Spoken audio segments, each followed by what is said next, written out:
فقول اللي انت عايزه. بدأ. داليا، يا نعم. انا اكتشفت فيك حاجات ما اعرفهاش رغم ان اعرفك العمر كله ده. ايوه فضحني بقى. لا لا لا اكتشفت لا لا. ايه؟ لا انا طلعت صبور جدا وانا جعان، يعني انا معروف عني لما بجوع ببقى عصبي. انا تلميذ بالنسبه انا لداليا. عصبيه من غير ما اجوع، فما بالك لما اجوع بقى هاكل اللي قدامي. لا أنا بس ما تجوعنيش. ما عندكيش ما تجوعنيش وحاجه لا، تانية. ما تبردنيش، يعني لا برد ولا جوع.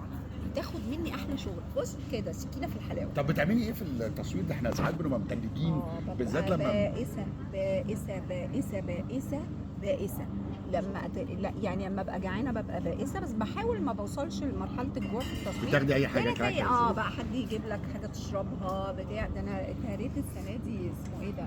سحلب. سحلب عشان بيدفي. انما اللي بجد ما بحس بمهانه البرد. عارفه ايه اللي بيدفي كمان قوي؟ بتاع اللي بيحرق في الزور ده اسمه ايه؟ الجنزبيل. جنزبيل بيدفي قوي. في طبعاً شاي بالجنزبيل بيسخن بيسخن كده. كده. هنشوفك في ايه في رمضان؟ هتشوفني في ان شاء الله في بدون مقابل. مش عايز تقولي ايه؟ اصل هي لما قالت لي، هي قالت لي انا في مسلسل بدون مقابل، قلت لها ايه ده واخدها عامله مسلسل ببلاش؟ مش مش انت الوحيد اللي قال التعليق ده يعني، بس لا. مش ببلاش قوي.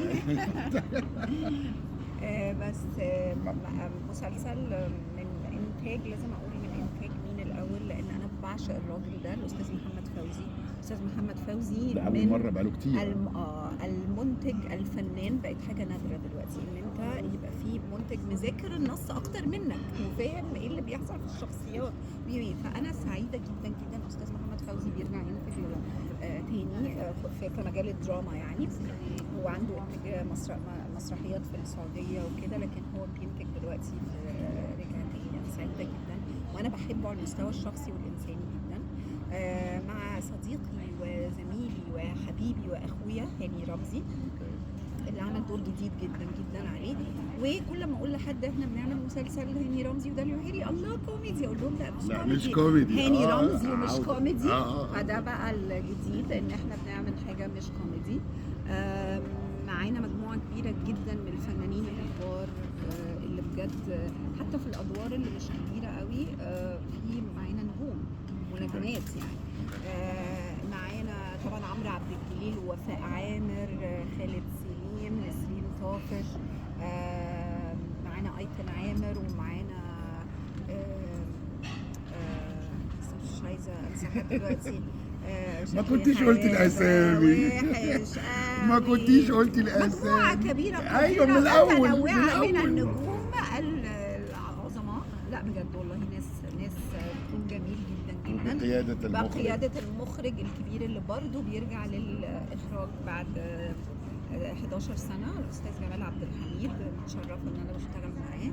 و الدي او بي الاستاذ يحيى العظيم حبيب قلبي اللي عامل صوره تجنن. فان شاء الله نبقى عند حسن ظن الناس ونعمل حاجه حلوه. حلو. انتوا عارفين انا انا ليه قلت يحيى بس من غير ما اقول يحيى فهمي؟ دي او بي هو في كام يحيى بس عشان هو لا يحيى في واحد فهمي. تاني. يبقى يحيى فهمي عشان نبقى. انتوا عارفين ان انتوا هتشوفوني في سر الهي؟ لا احنا ما نعرفش، قول لنا.